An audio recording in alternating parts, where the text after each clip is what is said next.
Hello everyone, welcome to my channel. I hope everyone is having a wonderful day. Before starting the video, please go ahead and hit the subscribe button and give this video a like up. Paul Heyman drops an F-bomb 1 second into his WWE Hall of Fame speech.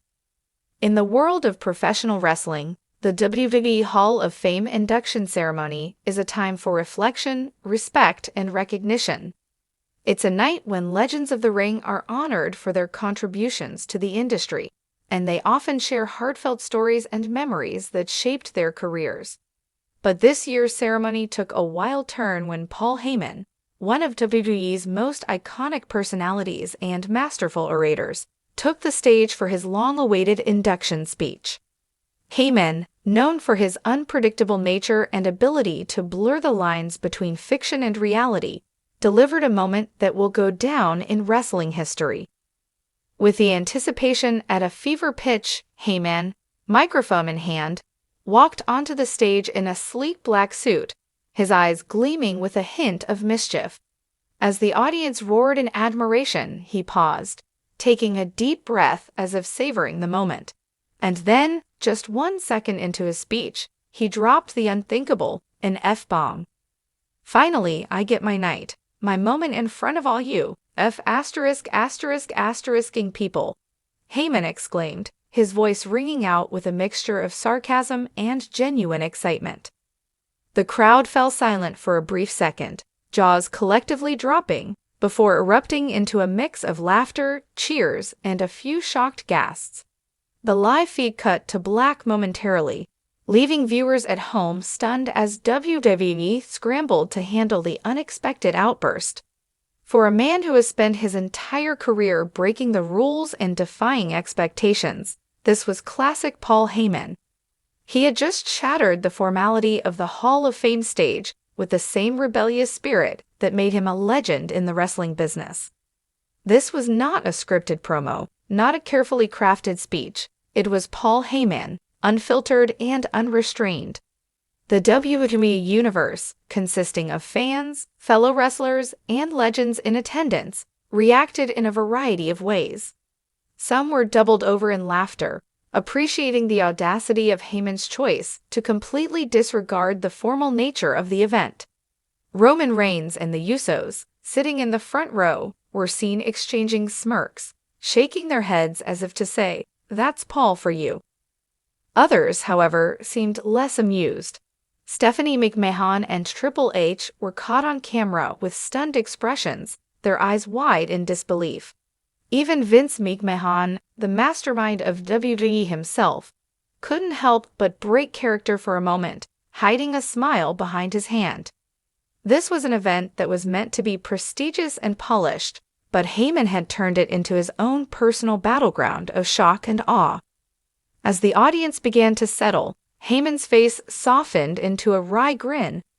"Well, there goes the PG rating," he said with a mischievous glint in his eye, drawing another round of laughter from the crowd.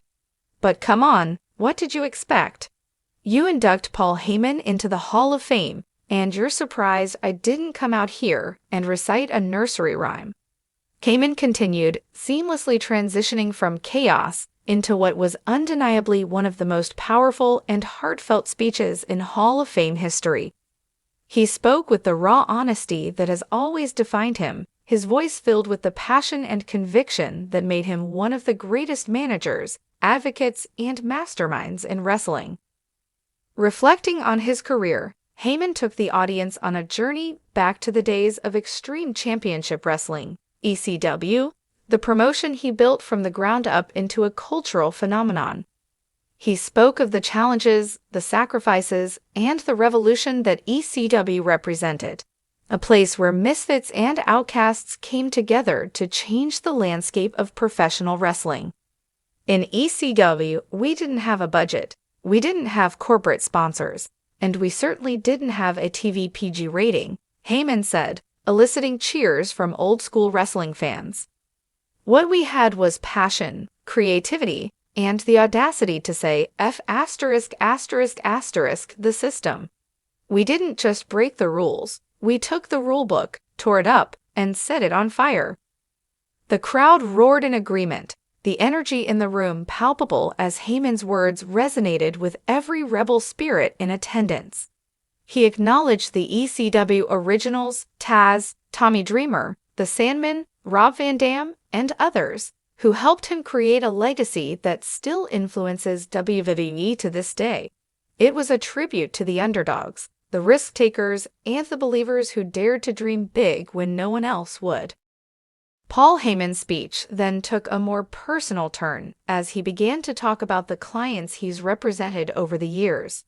From the next big thing, Brock Lesnar, to the tribal chief Roman Reigns, Heyman has stood by the side of some of the most dominant forces in WWE history.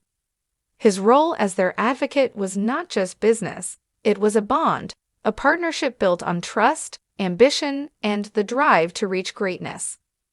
To Brock Lesnar, the beast incarnate, the one man who could conquer anything and anyone that dared stand in his way. "Thank you," Heyman said, his voice tinged with pride. "You made me look smarter than I am, stronger than I am, and more ruthless than I am. And that's saying something." Turning his attention to Roman Reigns, Heyman's demeanor shifted slightly, a mix of respect and kinship.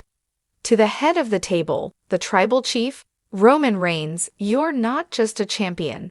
You are a leader, a visionary, and the future of this industry. Standing by your side has been the greatest honor of my career, and we're not done yet." The audience applauded, recognizing the profound impact Heyman has had on elevating Reigns to his current legendary status. It was clear that Heyman's alliance with Reigns was more than just a storyline. It was a genuine partnership that revolutionized modern WWE storytelling. A tribute to fallen legends. In a rare moment of vulnerability, Heyman also paid tribute to those who were no longer with us, his mentors, friends, and colleagues who shaped his journey in wrestling. He spoke about the late Dusty Rhodes, whose charisma and wisdom inspired a generation of wrestlers. Heyman's voice cracked slightly as he mentioned Eddie Guerrero and his influence on the industry and the undeniable legacy he left behind. And then, with a deep breath, he honored his longtime friend and ECW legend, the late Terry Funk. "Terry Funk was a madman, a genius, and a brother in arms," Heyman said softly. "He taught me that to truly be great, you have to be willing to do the craziest, most unthinkable things. Like, oh, I don't know, dropping an F-bomb on live television." The crowd burst into laughter and applause once again, reminded that even in his most sincere moments, Heyman could find a way to lighten the mood. A farewell in classic Heyman style. As his speech drew to a close, Paul Heyman looked out at the crowd, a twinkle in his eye, and delivered one final message. "Ladies and gentlemen, my name is Paul Heyman, and this has been my Hall of Fame speech. To the next rebel who steps up to this podium, to the next mastermind, the next advocate, remember this. Don't ever be afraid to shake things up, to speak your truth, and to never, ever apologize for being ingrate." The crowd erupted into a standing ovation, cheering for the man who had just delivered the most controversial, authentic, and unforgettable speech in Hall of Fame history. Paul Heyman had done what he always does. He had made the moment his own, rewriting the rules and leaving everyone talking about the night he dropped an F-bomb just 1 second into his WWE Hall of Fame induction speech.